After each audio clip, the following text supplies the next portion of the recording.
Hi friends. ఈరోజు market అయితే very very ఎట్లా ఉందంటే వోల్టైల్ అని కాదు కానీ జస్ట్ వన్ క్యాండిల్ అంతే.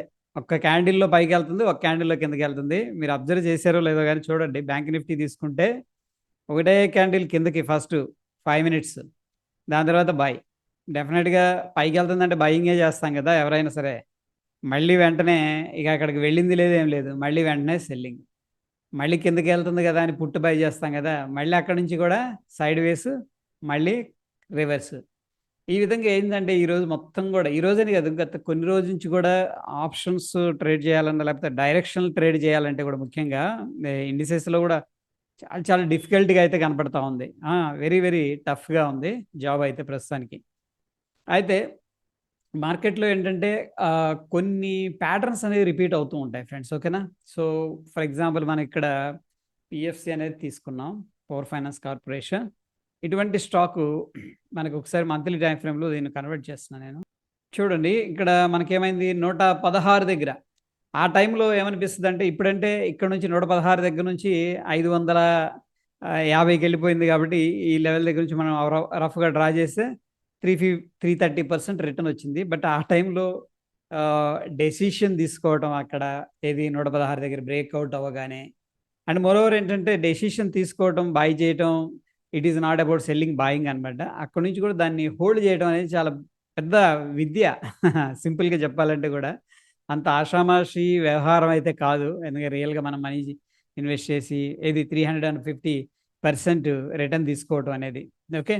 సో ఎనీహౌ ఏంటంటే మనకి కొన్ని ప్యాటర్న్స్ అయితే రిపీట్ అవుతూ ఉంటాయి. రీసెంట్గా కొన్ని స్టాక్స్లో కనిపిస్తున్నాయి. నేను ఎప్పటికప్పుడు మన టెలిగ్రామ్లో కానీ దాంట్లో కానీ అప్డేట్ చేస్తూ వస్తున్నా. చూడండి ఇప్పుడు మనకేంటి పిఎఫ్సి చూసాం కదా, ఒకసారి పిఎఫ్సి చార్ట్ ఓపెన్ చేస్తాను, పవర్ ఫైనాన్స్ కార్పొరేషన్ది చార్ట్ ఓపెన్ చేసినప్పుడు అప్పుడు కూడా ఇలాగే ఉంటుంది పెద్దగా, ఓకే.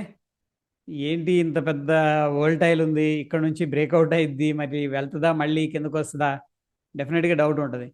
బట్ అక్కడ నుంచి కూడా స్లోగా టైం కాలం గడుస్తున్న కొద్ది ఏమైందంటే మంచి మూమెంట్ అనేది రావడం జరిగింది, ఓకే. ఇక ఒకసారి గోద్రేజ్ ఆగ్రోవెట్, ఇది కూడా ఇక్కడ నుంచి ఫర్ ఎగ్జాంపుల్ అనుకుందాం, ఏది పిఎఫ్సి లాగా వెళ్ళిందని చెప్పేసి ఎజ్యూమ్ చేసుకుందాం. మనకు తెలియదు ఇక్కడ నుంచి ఎంత వెళ్తుంది అని చెప్పేసి, బట్ టెక్నికల్గా ఫర్ ఎగ్జాంపుల్ అది 350% వెళ్ళింది కదా, దీన్ని అట్లీస్ట్ మనం 200% రిటర్న్ ఇచ్చింది అనుకున్నాం, ఓకే ఫైన్. మనం ఇన్వెస్ట్ చేసింది దానికి డబుల్ రిటర్న్స్ ఇచ్చింది అనుకుందాం, ఓకే క్లియరా. అంటే మనం పెట్టిన 10 రూపాయలు కాస్త 30 రూపాయలు అయింది, టోటల్గా 20 రూపీస్ ప్రాఫిట్ వస్తుంది, సింపుల్గా అండర్స్టాండ్ చేసుకుని. అప్పుడు ఇది చిన్నదైపోద్ది అనమాట. బట్ అదే ఇది మనం ఇప్పుడు చూస్తే ఈ యొక్క లెంత్ టోటల్గా ఏంటి ఇంత పెద్ద బ్రేక్అవుట్ జరిగింది, ఇది వర్కౌట్ అవుతుందా లేదా అనేది డౌట్ రావడం అనేది సహజమైన విషయం. అయితే ఇక్కడ చూడండి మంత్లీ కానీ వీక్లీ కానీ చార్ట్ అనేది చాలా ఇంట్రెస్టింగ్ అనిపిస్తుంది. ఇది 2018లో ఒకసారి రెసిస్టెన్స్ అనేది క్రియేట్ అయింది. సో ఫ్రెండ్స్ మనందరికీ తెలిసింది రెసిస్టెన్స్ అంటే ఏం లేదు, అక్కడ సెల్లర్స్ స్ట్రాంగ్గా ఉంటారు అనమాట, ఏది బయర్ కంటే కూడా. దాన్ని పైకి వెళ్ళనివ్వరు, ఇంకా పైకి వెళ్దామని ట్రై చేస్తే కూడా అక్కడ వాళ్ళు రెడీగా ఆర్డర్స్ పెట్టి ఉంచుతారు. మార్కెట్ పైకి వెళ్ళలేక ఏమైందంటే కిందకు వచ్చేస్తుంది. దాని తర్వాత ఏమైంది, 2021లో మనకి మంచి ఒకసారి అటెంప్ట్ చేసింది అనమాట. 2018లో ట్రై చేసింది, అక్కడ నుంచి మళ్ళీ డ్రాప్ అయిపోయింది. దాని తర్వాత 2021లో ట్రై చేసింది, మళ్ళీ ఫెయిల్ అయింది. మళ్ళీ పైకి వెళ్దామని చూసింది, మళ్ళీ సెల్లర్స్ వచ్చారు. అంటే స్ట్రాంగ్ సప్లై ఎక్కడ ఉంటుందంటే రెసిస్టెన్స్ లెవెల్స్ దగ్గర ఉంటుందని మనకు క్లారిటీ ఉంది. బట్ ఇదే చార్ట్ను మనం అబ్జర్వ్ చేస్తే ఈసారి డిఫరెంట్గా ఉంది. ఎందుకు అంటున్నానంటే ఈ యొక్క రిజెక్షన్ ఏం కనిపించట్లేదు. ఇక్కడ చూడండి, మనం చూస్తే సింపుల్గా రిజెక్షన్ జరిగింది ఇక్కడ. షూటింగ్ స్టార్ అంటాం కదా, షూటింగ్ స్టార్ పడే నక్షత్రం, షూటింగ్ స్టార్ అర్థం అదే కదా, ధ్రువ నక్షత్రం ఏదో అంటారు కదా, పోల్ స్టారా, పోల్ స్టార్. సో ఇక్కడ రిజెక్షన్ క్లియర్గా క్యాండిల్స్టిక్ ద్వారా తెలుస్తుంది. బట్ ఇక్కడ మనం అబ్జర్వ్ చేస్తే ఇది రీసెంట్ యాక్టివిటీ అనేది లాస్ట్ 1 వీక్ 10 డేస్ది మంచిగా ఆ యొక్క లెవెల్ దగ్గర క్లియరెన్స్ అయితే చేసేసింది అనమాట. ఎవరన్నా సరే సెల్లర్స్ రండి మేము కొంటాం, ఎంత స్ట్రాంగ్ రెసిస్టెన్స్ అయినా సరే మేము బై చేస్తాం అని చెప్పేసి బై చేయడం అనేది జరిగింది. అండ్ మోరోవర్ ఏంటంటే ఫ్రెండ్స్ మనకి ఇక్కడ ఒక కన్సోలిడేషన్ బ్రేక్అవుట్ అయింది, ప్రీవియస్ రెసిస్టెన్స్ బ్రేక్అవుట్ అయింది, అండ్ గుడ్ వాల్యూమ్స్తో పాటు బ్రేక్అవుట్ అయింది. సో నేను కొద్దిగా ఈరోజు యాడ్ చేశాను ఈ పర్టికులర్ స్టాక్లో, ముందుగానే చెప్తున్నారు, డిస్క్లైమర్. అండ్ ఇక్కడ మనం అబ్జర్వ్ చేస్తే చూడండి వెరీ గుడ్ వాల్యూమ్ అనేది సో మార్కెట్ స్ట్రక్చర్ ఎలా ఉంది? ఇక్కడేమో సెలర్స్ ట్రాప్ అయ్యారు, కిందకు వచ్చేసింది, వెంటనే బయర్ వచ్చేసాడు. అంటే ఏంటి? ఫస్ట్ సెల్లింగ్ జరిగింది, వెంటనే నెక్స్ట్ రోజు మొత్తం కంప్లీట్ బయింగ్ జరిగింది అనమాట. జనరల్గా ఫస్ట్ రోజు సెల్లింగ్ జరుగుతుందంటే అదే బయాస్లో ఉంటుంది ఎవరికైనా సరే, మార్కెట్ కిందకి వెళ్తుందేమో అని చెప్పేసి ఫస్ట్ రోజు సిగ్నిఫికెంట్గా సెల్ చేశారు, నెక్స్ట్ రోజు నుంచి కంటిన్యూస్గా బై చేశారు. ఇది ఒక రకంగా ట్రిక్ అనమాట. ఓకే, ఒక బయాస్ క్రియేట్ చేసి ఫస్ట్ ఏది కిందకి వెళ్తున్నాం అని చెప్పేసి ఒక బయాస్ క్రియేట్ చేశారు. అక్కడ నుంచి నెక్స్ట్ ఏం చేశారంటే మళ్ళీ బై చేసి స్టాక్ అనేది అక్కడ నుంచి పెంచడం అనేది జరిగింది. ఎనీహౌ ఇక్కడ వాల్యూమ్స్ అండ్ బ్రేక్అవుట్ క్యాండిల్ అయితే సిగ్నిఫికెంట్ సాలిడ్గా ఉంది, నో డౌట్ అందులో. ఓకే, అక్కడ నుంచి మనం చూస్తే ఇక్కడ ఏం జరిగిందంటే కొద్దిగా ప్రాఫిట్ బుకింగ్ జరుగుతుంది అనమాట. సింపుల్గా ఏ స్టాక్ కూడా, స్టాక్ అని కాదు, ఇండెక్స్ అని కాదు, ఏదైనా సరే, ఈవెన్ దో మనం లైఫ్ లైన్ సరే స్మాల్ అప్ అండ్ డౌన్స్తో వెళుతూ ఉంటాం, పైకి వెళ్ళినా కిందకి వెళ్ళినా. స్టాక్ మార్కెట్ కూడా ఎక్సెప్షనల్ ఏం కాదు. ఇక్కడ మనం చూస్తే 842 వచ్చిన తర్వాత ఏం జరిగింది? ఆల్రెడీ చాలా తక్కువలో బై చేసి ఉంటారు కదా, 600 కానించి 500 కానించి వాళ్ళందరూ కూడా అమ్మాయి మంచి ప్రాఫిట్ వచ్చేసింది, ఎందుకు కొన్ని ఎగ్జిట్ కాకూడదు పార్షియల్గా అని చెప్పేసి ఎగ్జిట్ అయి ఉండొచ్చు. బట్ ఇక్కడ అంత స్ట్రాంగ్ సెల్లింగ్ ఏం కనిపించట్లా. ఇది మనకి పార్షియల్ ఎగ్జిట్ అయితే నిజంగా సెల్లింగ్ కూడా చేయొచ్చు కదా, అటువంటిది అయితే ఏం అనిపించలేదు ఇక్కడ. ఈరోజు లాస్ట్ మూమెంట్లో కొద్దిగా యాడ్ చేయడం అనేది జరిగింది. సో సింపుల్గా ఏంటంటే మార్కెట్స్లో కొన్ని ప్యాటర్న్స్ అనేవి రిపీట్ అవుతూ ఉంటాయి. ఈ యొక్క పర్టికులర్ స్టాక్ అనేది, అండ్ మోరోవర్ ఏంటంటే మనకి బడ్జెట్ ఉంది కదా, బడ్జెట్లో కూడా ఏదైనా అగ్రికల్చర్కి కానీ, నాకు తెలిసి రూరల్ దాని మీద థీమ్ మీద కొంత ఫోకస్ అయితే చేయడం జరుగుతుంది. రూరల్ ఎకనామీ పుంజుకోవాలని చెప్పేసి ప్లాన్ చేస్తారు. దాంట్లో ఐటీసీ స్టాక్ కానీ, Godrej Agrovet and next M&M ట్రాక్టర్ల మ్యానుఫ్యాక్చరింగ్ కంపెనీ. ఎందుకంటే విలేజ్లో ఫోకస్ చేయాలంటే మెయిన్ ఏంటంటే అక్కడ ఉన్న వాతావరణానికి సరిపడా ప్రొడక్షన్ అందించడం అనమాట. సో ఆ యొక్క థీమ్లో కూడా ఈ యొక్క స్టాక్ అనేది ఇంట్రెస్టింగ్గా అనిపించింది, అందుకని కొద్దిగా బాయ్ చేసాం. అయితే ఫ్రెండ్స్, ఇంకా నెక్స్ట్ మనం స్టాక్ అనేది తీసుకున్నట్టయితే ఒకసారి ఐటీసీ చూద్దాం. ఐటీసీ యాక్చువల్గా నేను మార్నింగే మెన్షన్ చేద్దాం అనుకున్నా, ఏది మన ప్రీ మార్కెట్ రిపోర్ట్లో. బట్ అన్ఫార్చునేట్లీ ఏంటంటే ఆ ట్యాబ్స్ అన్ని ఓపెన్ చేసుకునేసరికి మిస్ అయిపోయింది అనమాట ఈ స్టాక్ అనేది. ఓకే, ఎనీహౌ ఇక్కడ యాక్చువల్గా బిగ్గర్ పిక్చర్లో ఐటీసీ బుల్లిష్ రన్లోనే ఉంది, ఎటువంటి డౌట్ లేదు అందులో. ఎందుకంటే చూడండి, ఐటీసీ ట్రెండ్ 45 degreesలో వెళ్తుంది.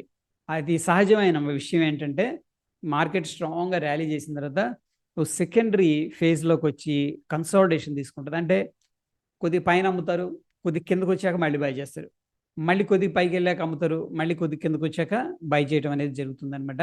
ఇది అతి సహజమైన విషయం. మనం చాలా స్టాక్స్లో చూసాం, హ్యావెల్స్లో చూసాం, స్టేట్ బ్యాంక్ ఆఫ్ ఇండియాలో చూసాం, ఈవెన్ హెచ్డిఎఫ్సిలో కూడా చూసాం.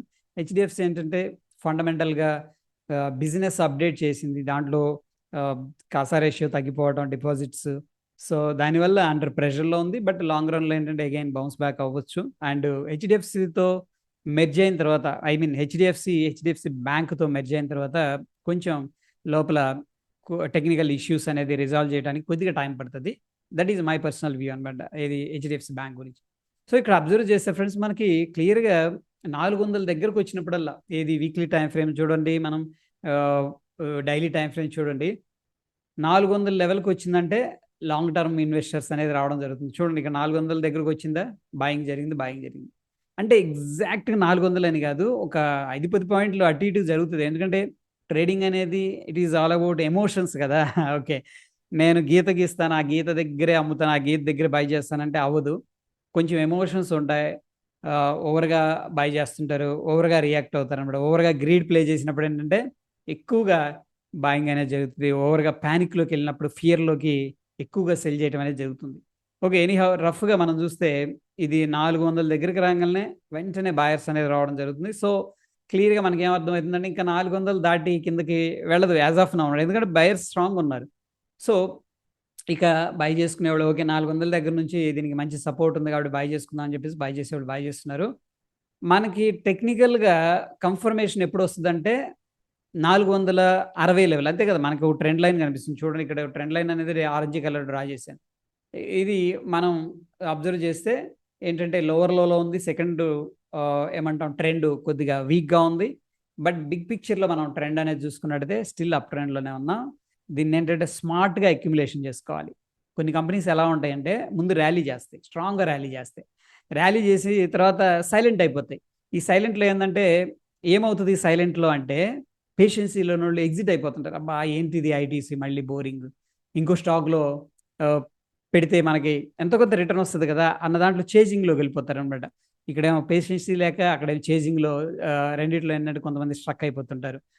అండ్ ఈ యొక్క సైలెన్స్ పీరియడ్ ఉంటుంది, దీన్ని మనం సింపుల్గా చెప్పాలంటే రిట్రేస్మెంట్ అనుకోవచ్చు, స్మాల్ పుల్ బ్యాక్ అనుకోవచ్చు, లేకపోతే టెక్నికల్గా కరెక్షన్ అని కూడా అంటాం. ఈ కరెక్షన్లో ఎవరైతే స్మార్ట్ పీపుల్ ఉన్నారో, ఓవరాల్గా పిక్చర్ని అనలైజ్ చేశారో, వాళ్ళు చిన్నగా లోవర్ ప్రైసెస్లో మళ్ళీ అక్యుములేషన్ స్టార్ట్ చేస్తారనమాట. సో తెలియక అమ్మేవాళ్ళు అమ్ముతుంటారు, వాళ్ళు మళ్ళీ అక్యుములేషన్ చేసుకుంటారు. మళ్ళీ చూడండి ఈ యొక్క లెవెల్ ఎప్పుడైతే 500 లెవెల్ దగ్గర బ్రేక్అవుట్ జరుగుతుందో అప్పుడు మళ్ళీ న్యూస్లోకి రావడం జరుగుతుంది. చాలామంది ఇంకప్పుడు okay ITC important level breakout అయింది, బై చేయండి, అట్లా 505, 405 ఈ లెవెల్స్, సారీ 505, 500 లెవెల్స్ మంచి రెసిస్టెన్స్ లెవెల్ బ్రేక్అవుట్ అయింది అని చెప్పేసి. బట్ బ్రేక్అవుట్ అయినప్పుడు ఎంట్రీ తీసుకోవచ్చా లేదా అనేది మీకే అర్థమవుతుంది. ఏంటంటే దీంట్లో సింపుల్గా ఎంట్రీ తీసుకోవచ్చు, నథింగ్ రాంగ్. బట్ ఏంటంటే రిస్క్ రివార్డ్, మన ఇక్కడ 400లకు దొరికేది అక్కడ 500లకు కొనాల్సి వస్తుంది అనమాట. బట్ ఇక్కడ 500లకు కొన్న వాళ్ళకి ఏంటి డిసడ్వాంటేజ్ అంటే కొద్దిగా వెయిటింగ్ పీరియడ్ ఉంటుంది. ఓకే, సో ఈ వెయిటింగ్ పీరియడ్ చాలా బోరింగ్గా అనిపిస్తుంది. ఏంట్రా బాబు ఇది 500లకు కొన్నా, 400లకు కొన్నాను, అదేం కదలటం లేదు, అనవసరంగా కొన్నాను, ఇట్లాంటి ఫ్రస్ట్రేషన్ కూడా రావడం జరుగుతుంది. దిస్ ఈజ్ ఏంటంటే గేమ్ అనమాట, మైండ్ గేమ్ ఇది. ఫైన్. సో మనం ఇమీడియట్గా ఏమి ఎక్స్పెక్ట్ చేయొచ్చు అంటే ప్రస్తుతానికి మనం ట్రెండ్ లైన్ ఏదైతే ఉందో 460 అంటే రఫ్గా 20 పాయింట్స్ అప్రాక్సిమేట్గా రెసిస్టెన్స్ ఉంది. So probably short term gain కోసం చూసేవాళ్ళు ఏం చేస్తారంటే మళ్ళీ రెసిస్టెన్స్ దగ్గరికి రాగానే ఓకే రెసిస్టెన్స్ ఉంది, కొంత ఎగ్జిట్ అవుదాం. అట్లీస్ట్ స్మార్ట్ పీపుల్ అయినా సరే వాళ్ళకి కొద్దిగా ప్రాఫిట్స్ ఎగ్జిట్ అవ్వడం తీసుకుంటూ ఉంటారనమాట. 15%, 20% వచ్చింది, తీసుకుందాం కొన్ని షేర్స్ అమ్మేసి, మళ్ళీ తగ్గినప్పుడు మళ్ళీ బై చేద్దాం, ఇలా కూడా ప్లాన్ చేస్తూ ఉంటారు. సో ఇక్కడ ఇది మనం వాచ్ చేయాల్సింది. ఎనీహౌ నేనైతే బిగ్గర్ పిక్చర్లో ఈ యొక్క ఫస్ట్ టార్గెట్ అయితే అనుకుంటున్నాను. అండ్ ఎఫ్ఎంసీజీ థీమ్ కూడా బాగుంటుందని చెప్పేసి మన ట్రైనింగ్ బ్యాచ్, మెంటర్షిప్ బ్యాచ్లో ఆల్రెడీ అప్డేట్ చేశాను. ఎందుకంటే అండర్ వాల్యూడ్ ఏదైనా సెక్టర్ ఉందంటే ప్రస్తుతానికి ఎఫ్ఎంసీజీ కనిపిస్తుంది. అండ్ ఓవర్ వాల్యుయేషన్లో మార్కెట్ ఉన్నప్పుడు ఫస్ట్ గోల్డ్ అనేది చాలా స్ట్రాంగ్గా పెరుగుతుంది. గోల్డ్ కానీ సిల్వర్ కానీ ప్రిషియస్ మెటల్స్ అంటాం కదా, ఇది హెడ్జ్ అనమాట, ఇది స్ట్రాంగ్గా ఓవర్ వాల్యుయేషన్స్లో ఉన్నప్పుడు. దాని తర్వాత ఈక్విటీ మార్కెట్కి వచ్చేసరికి అంటే స్టాక్ మార్కెట్కి వచ్చేసరికి మనకి ఎఫ్ఎంసీజీ సెక్టర్ చాలా డిఫెన్సివ్ సెక్టర్ అని చెప్పేసి చెప్పుకోవచ్చు. ఓకే, సో ఈ లెవెల్ అనేది మనం చూస్తే రఫ్గా మనకి ఇక్కడ నుంచి కూడా ఒక రఫ్గా నేను మాట్లాడుతుంది ఒక 10% అయితే మనకు టార్గెట్ ఇమీడియట్గా అనిపిస్తుంది. బట్ ఇటువంటి స్టాక్స్ని ఏంటంటే నేనైతే లాంగ్ టర్మ్లో ఎగ్జిట్ అవ్వాలని చెప్పేసి అనుకోవట్లేదు. ఎందుకంటే మంచి డివిడెండ్ ఇచ్చే హిస్టరీ ఉన్న కంపెనీ ఐటీసీ అనేది. అండ్ నాకు తెలిసి రేపు బడ్జెట్లో ఏదన్నా పాజిటివ్గా అలొకేట్ చేశారనుకోండి ఐటీసీ కూడా ఉంటుంది. ఎందుకంటే వీళ్ళు వాళ్ళ దగ్గర నుంచి, రైతుల దగ్గర నుంచి తీసుకుంటూ ఉంటారు ప్రొడక్ట్స్ అనేది డైరెక్ట్ వెళ్ళేసి. ఓకే, సో రైతులకి మేలు జరుగుతుందంటే వీళ్ళకి కూడా డెఫినెట్గా ఎంతో కొంత పాజిటివ్గా ఉండే అవకాశం ఉంది. సో యా, ఈ విధంగా ఏంటంటే ఫ్రెండ్స్ మనకి ఎస్పెషల్లీ ఆప్షన్స్ ట్రేడింగ్ అయితే మాత్రం ఫుల్ ప్యాకాడేస్తున్నారని చెప్పేసి చెప్పుకోవచ్చు. పైకి వెళ్ళినా పెరుగుతుందని, ఈవెన్ దో బ్రేక్అవుట్స్ కూడా ఫెయిల్ అవుతున్నాయి ఇప్పుడు. ఇంతకుముందు ఏంటంటే మనకి మంచి బ్రేక్అవుట్ జరిగింది అనుకోండి, కనీసం ఒక 50 పాయింట్ల నుంచి 150 పాయింట్లు, 200 పాయింట్లు, 250 పాయింట్లు మూవ్ అయ్యేది. అసలు 10-20 పాయింట్లు కూడా మూవ్ అవ్వట్లేదు. అందుకని బీ కేర్ఫుల్ ఆప్షన్స్ ట్రేడింగ్ అప్పుడు. కొంచెం ఈ బడ్జెట్ దాకా కొద్దిగా వాలటాలిటీ అనేది మనం ఎక్స్పీరియన్స్ అయితే చేస్తామని చెప్పేసి అనిపిస్తుంది. సో 21 బడ్జెట్ స్టార్ట్ అవుతుంది సమావేశాలు. సో అప్పటి నుంచి దేనికి ఎంత వాళ్ళు ప్రాధాన్యం అనేది ఇస్తున్నారు అనేది తెలిసిపోతుంది. అయితే ఫ్రెండ్స్ ఇక్కడ డిఫెన్స్ సెక్టార్లో మనం చూసుకున్నట్టయితే చాలా లాంగ్ పుష్ అనేది కనిపిస్తుంది. సో ప్రాబబ్లీ ఎక్స్పెక్ట్ చేస్తున్నాం దాంట్లో కూడా కొంత వాళ్ళు బడ్జెట్ అలొకేట్ చేయడం పాజిటివ్గానే ఉంటుందని చెప్పేసి. ఒకవేళ ఉంటుంది అని తెలిస్తే డిస్కౌంట్లో ఉన్న స్టాక్స్ చాలా ఉన్నాయి డిఫెన్స్ సెక్టార్కి సంబంధించి. అవి అగైన్ ఏంటంటే రాకెట్ అయ్యే అవకాశం ఉంది, అంటే చాలా స్ట్రాంగ్గా పైకి వెళ్తాయి అన్నమాట. ఎందుకంటే ఇవన్నీ కూడా మిడ్ క్యాప్ కంపెనీస్, ఇవన్నీ లార్జ్ క్యాప్ కంపెనీస్ ఏం కాదు, ఇప్పుడు లార్జ్ క్యాప్ స్టేటస్లోకి రావడం జరుగుతుంది. బట్ ఎనీహౌ చిన్న కంపెనీస్ పెద్ద ఆర్డర్స్ వస్తున్నాయంటే మళ్ళీ ఈ ఇన్వెస్టర్ సెంటిమెంట్ అనేది చాలా అగ్రెసివ్ బులిష్గా ఉంటుంది. సో ఐఎమ్ ఎక్స్పెక్టింగ్ ఏంటంటే చూద్దాం పాజిటివ్గానే ఉంటుందని చెప్పేసి, అట్లీస్ట్ బడ్జెట్ దాకా పాజిటివ్గా ఉంటుందని చెప్పేసి నేను ఎక్స్పెక్ట్ అయితే చేస్తున్నాను ఫ్రెండ్స్. అది ఈరోజు సెషన్. మళ్ళీ తర్వాత సెషన్లో ఏదైనా కలుసుకుందాం ఫ్రెండ్స్. అండ్ ఏ టాపిక్ మీద మనం వీడియోస్ అనేది క్లియర్గా చేయాలి అంటే క్లియర్ అబ్జెక్టివ్తో అనమాట. ఎక్కువ మంది కామెంట్స్ వస్తాయి, అట్లీస్ట్ ఒక 50 కామెంట్స్ ఆ యొక్క టాపిక్ మీద ఏంటంటే మనం క్లియర్గా పవర్ పాయింట్ ప్రజెంటేషన్ ఇచ్చి ప్రతి స్టెప్ బై స్టెప్ అనేది ఎక్స్ప్లెయిన్ చేయడానికైతే నేను ప్రయత్నిస్తాను. ఎందుకంటే ఎడ్యుకేషన్ని స్ప్రెడ్ చేయటం మన యొక్క ఛానల్ యొక్క ముఖ్య ఉద్దేశం అనమాట. బట్ మీకు ఏది అవసరం అనేది కింద కామెంట్ రూపంలో తెలియజేశారనుకోండి, అట్లీస్ట్ ఒక 50 కామెంట్స్ ఒక టాపిక్ సంబంధించి వచ్చిందంటే నేను డెఫినెట్గా నీట్గా అర్థమయ్యేటట్టు దానికి సంబంధించిన ప్రతిదీ కూడా తీసుకొచ్చి ఎక్స్ప్లెయిన్ చేసే ప్రయత్నం చేస్తాను. దట్స్ ఇట్ ఫ్రెండ్స్, ధన్యవాదాలు.